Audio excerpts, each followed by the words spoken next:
भैया हम मनोज कुमार रवि सब श्रोता बंधु के गोड़ छूके गोड़ लगातानी खानपुर बत्ती से जिला पंचायत पद के प्रत्याशी हम मनोज कुमार रवि आप लोगन के सशक्त प्रणाम बंदगी गोड़ छूके गोड़ लगातानी। भैया बहनी लोग आपन कीमती मोहर लगा के एक गरीब लड़का के एक बार आप लोग विजय बना दी।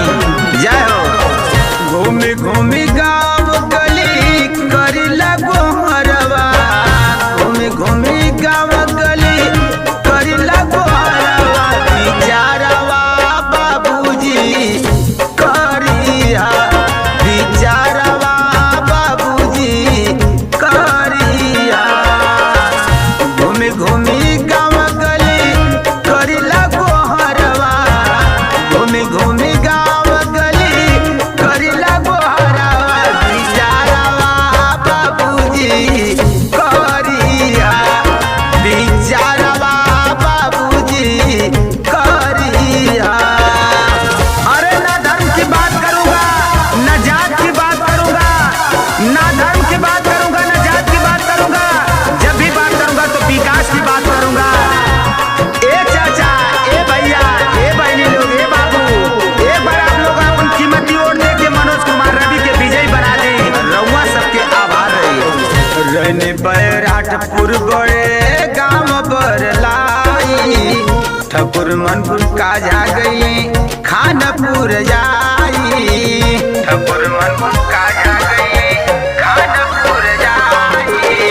रहने बैराटपुर बड़े गाँव बरलाई, ठकुर मनपुर काजा गई खानपुर में आई।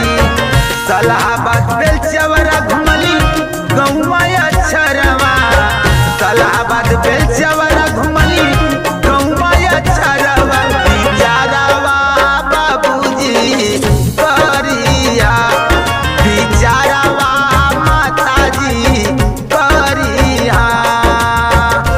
खानपुर बत्ती से जिला पंचायत पद के प्रत्याशी मनोज कुमार रवि के अपन आशीर्वाद देके अपन दुलार देके आप लोग एक बार जिता दें।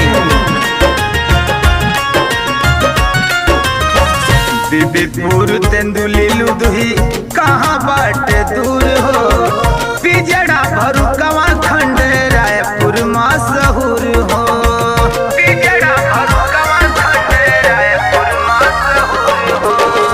बीबीपुर तेंदुली लुदही कहाँ बाटे दूर हो, पिजड़ा भरू कवा खंड रायपुर मशहूर हो।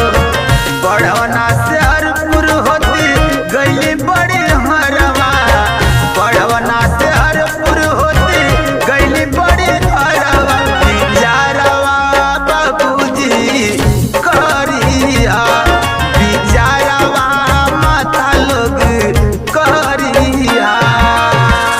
मनोज कुमार रवि जो था वही रहेगा। ए चाचा, ए चाची, ए भैया, जीतने के बाद जो आप लोग कहिएगा वही करेगा। एक बार आप लोग मनोज कुमार रवि के अपन कीमती वोट दे के विजयी बना दी।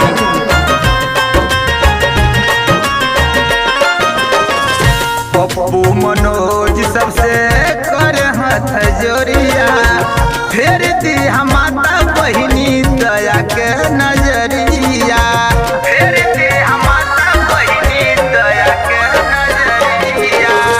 पप्पू मनोज सबसे कर हाथ जोड़िया, फेर दी माता बहिनी दया के नजरिया। बोझवा